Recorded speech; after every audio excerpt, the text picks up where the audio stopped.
This is a PCB, but it's not just any PCB, it's our PCB for the router that we've been developing for the better part of 2024. And I honestly couldn't be more excited to share it with you because reaching this point took a whole lot of sleepless nights and weekends away from the family, not to mention a $300,000 investment, but in the end, we think it will be worth it.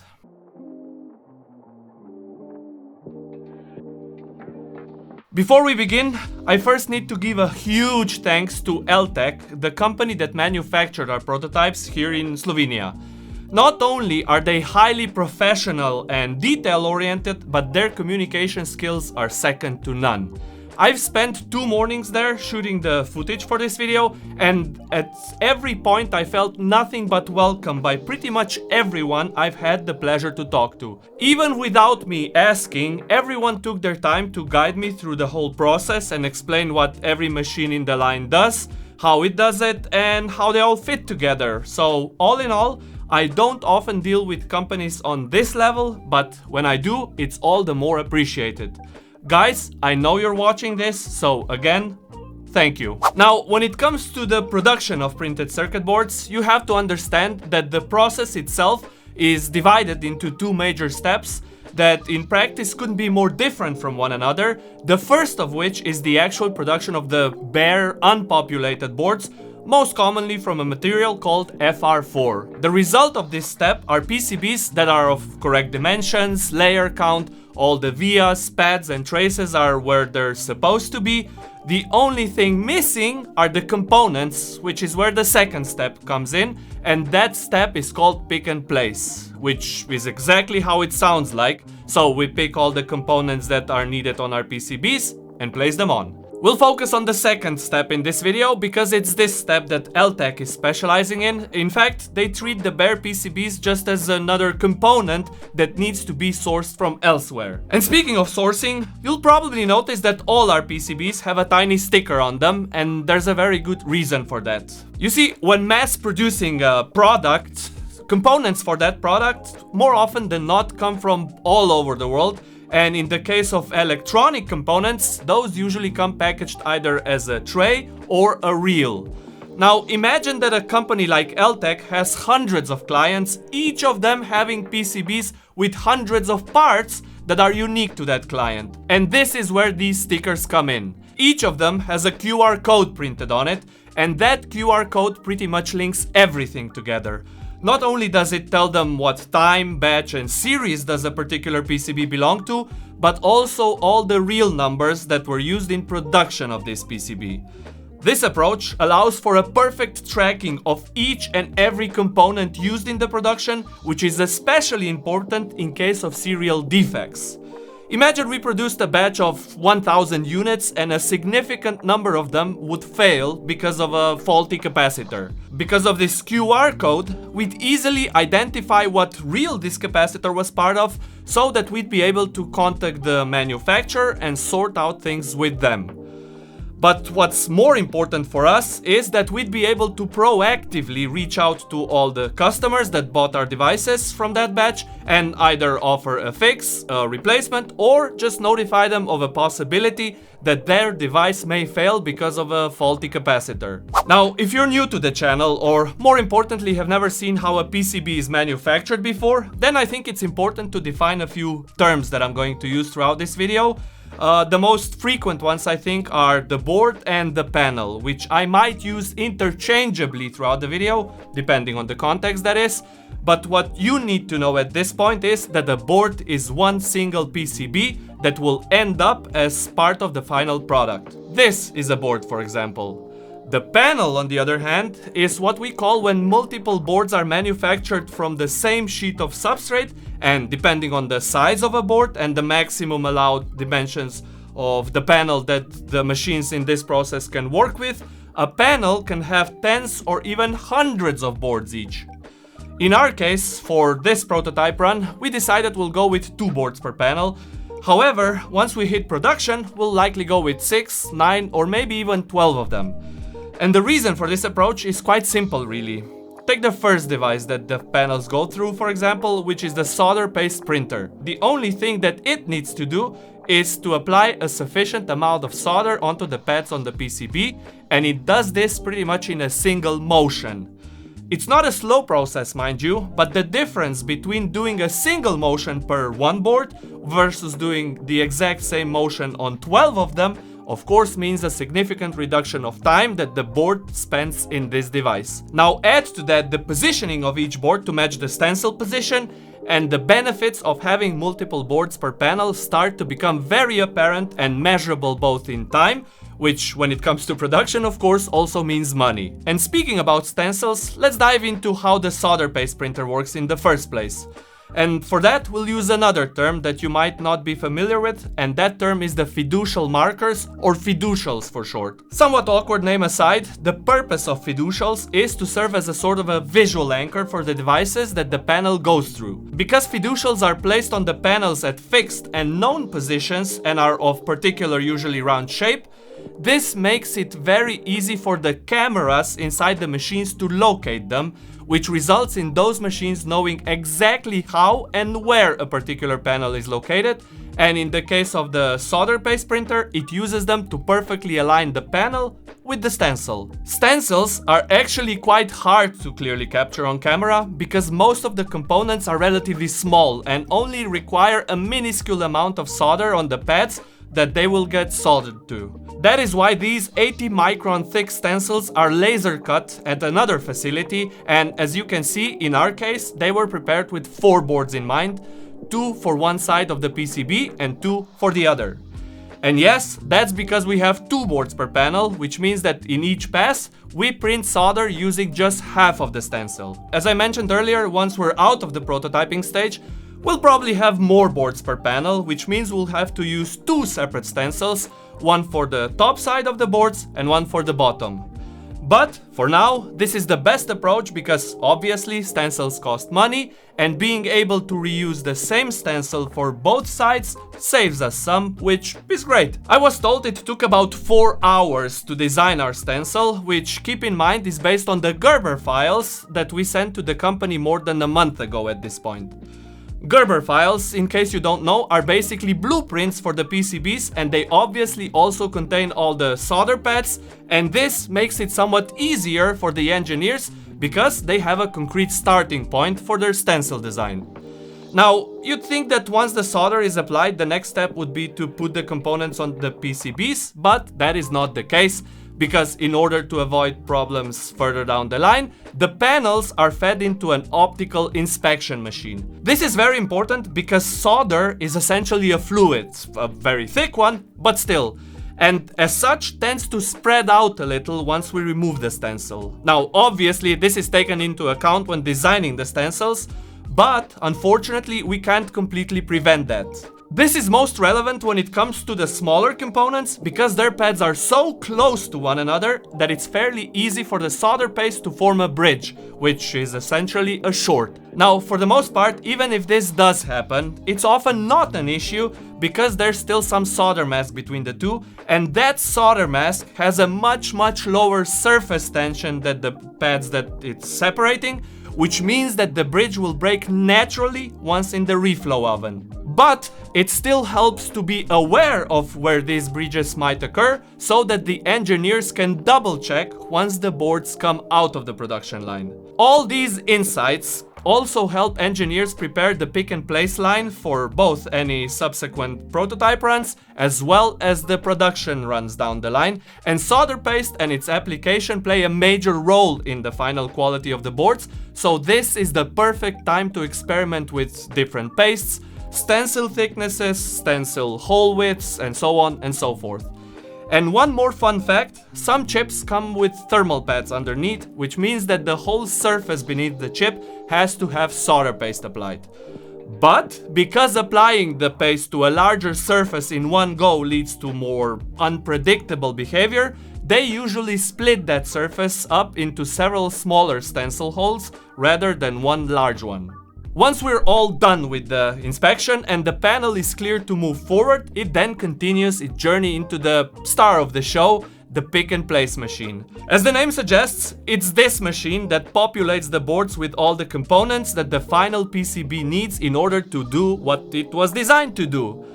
Well, almost all of the components, because in this step we focus on SMT or surface mount components only. The other type of components that we're not putting on in this step are called THT or through-hole components, and the main reason is that THT components are much larger, often much bulkier, at least compared to THT components that is, and often require manual placement. A good example of a THT component in our case are the SFP cages, because they have a large number of guiding, but more importantly latching pins that require a little bit of force to click into place. They're pretty much impossible to fully seat on the board with only the vacuum nozzle that this pick and place machine uses to move the components around. And yes, you heard that correctly.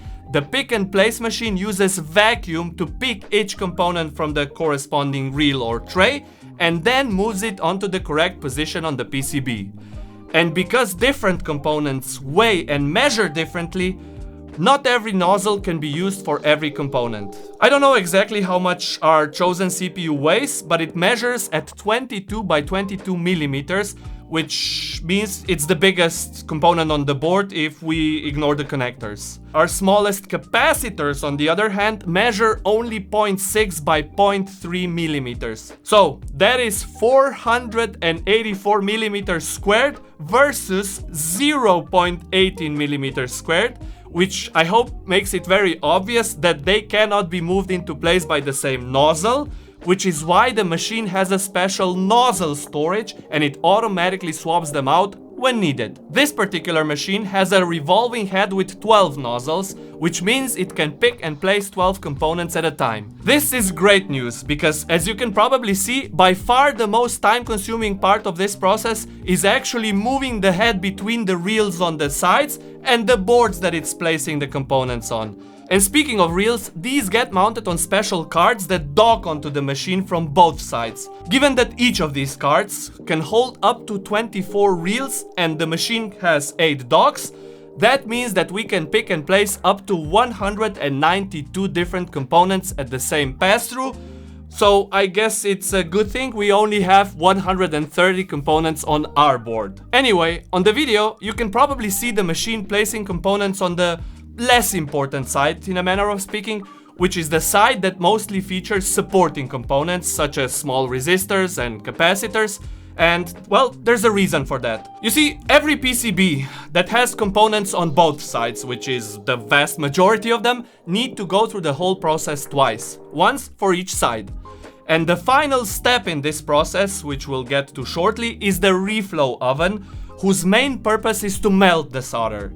And if we place the heavier components in the first pass, then in the second one, they'd be on the bottom, which means that yes, because of their weight, they'd be more prone to falling off. The most interesting part about the reflow oven, which is the last machine in the production of our PCBs, is the fact that it's divided into different zones and each zone has a different temperature, each subsequent zone a little higher than the previous one.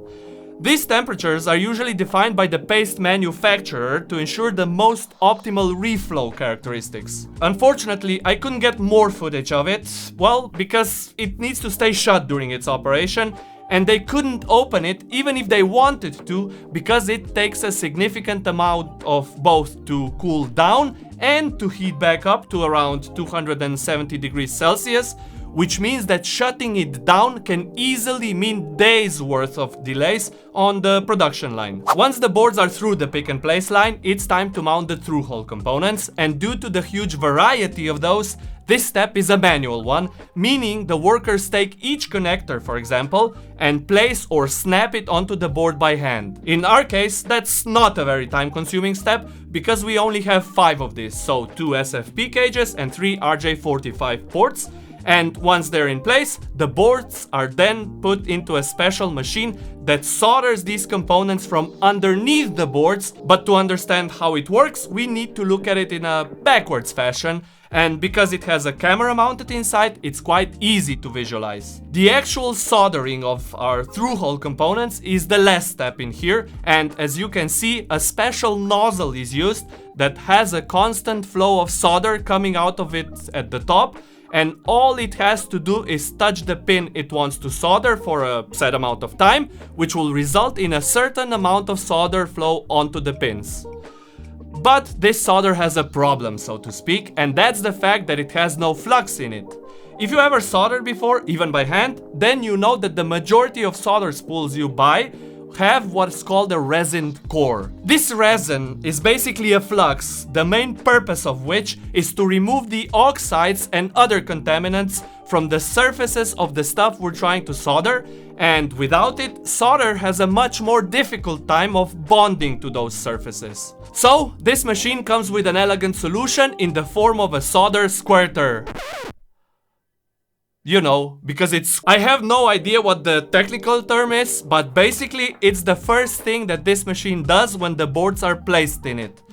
Much like in the next step that we already described, it has a special nozzle that applies a minuscule amount of flux onto the pins that need to be soldered from underneath the boards.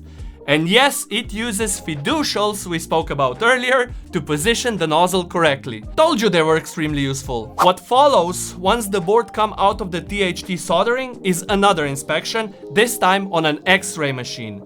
Having seen this step for the first time myself, I was quite fascinated with what you can see, which is, well, everything. You can see the insides of inductors, magnetics, chips, traces on the inner layers of the PCB, and so on and so forth. But what the engineers are looking at, well, it's not that.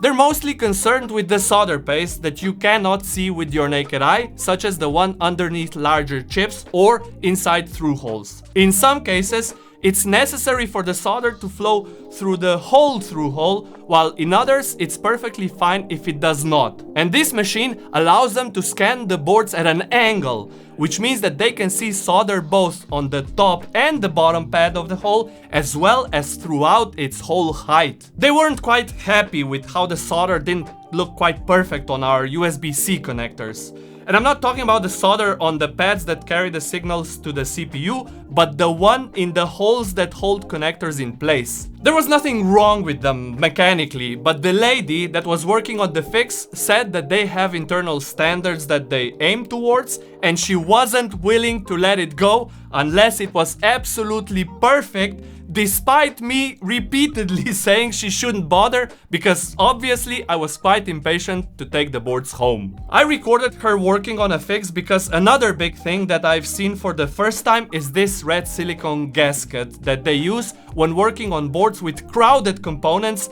and this silicone has a single but very important purpose. It's used to prevent neighboring components from dislocating when the hot soldering iron is used in their close proximity. Now, obviously the plan is to not even have to do this when we come to the mass production stage, but as with any product, the manufacturing company also has to go through a discovery process of what the best machines, tools and settings are. In pick and place lines, the key factor is the solder paste, so they can experiment with different vendors, mixtures, viscosities, stencil thicknesses, and finally reflow oven temperature regimes. Once our prototypes were fixed, well, not fixed, they weren't broken in the first place, let's say brought up to their internal standards, only two steps remained, the first of which was to make them look flawless again, which meant first removing the red protective silicone and then cleaning off any remaining flux residue that was the result of the fix. I don't think this step will be necessary for our devices going forward, but not all PCBs can be fully manufactured by automation alone.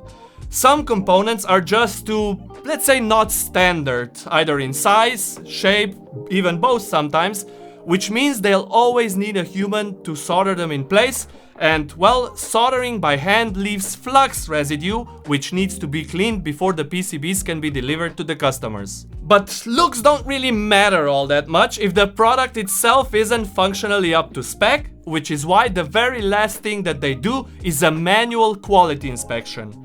Here, the technician goes through the whole board first by looking at it with a naked eye to spot any kind of issues, and then moves it under the microscope, all the while comparing what they see against the assembly documentation that they have on screen in front of them. Now, obviously, inspection like this can be quite a time-consuming procedure, so once you move out of the prototyping phase and into the mass production one, then, depending on the quantity, they only do this on a certain percentage of boards. For us, because we only manufactured 6 of them, they did this on each and every one of them, and once they were cleared, I was finally able to take one home.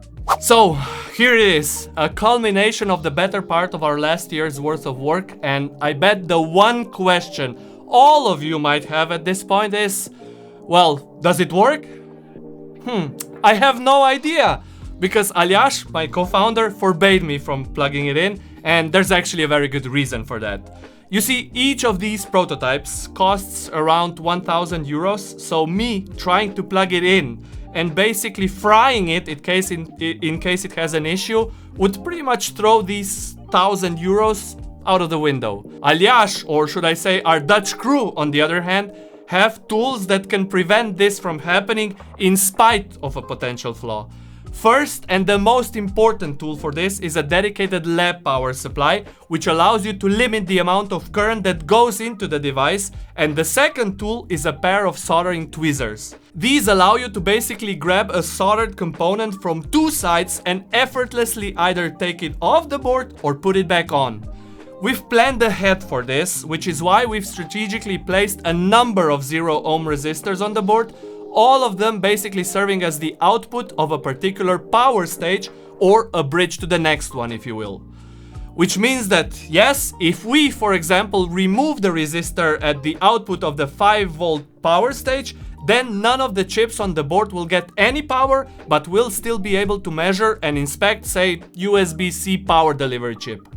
And then, once we'll confirm that everything is okay, we'll put the resistor back in place and take off the next one in the sequence, and so on and so forth. We'll do this in the upcoming week, and once done and we can confirm that everything is working correctly, the next step we're going to take is called the board bring up, which in a nutshell is testing the RAM timings, developing firmware to use those timings, and finally uploading the bootloader to the 64 megabyte NOR flash chip that we have on the board. I'll of course report the results of all these activities on this channel, so make sure you're subscribed. If you like this video, please click that like button because it helps a lot.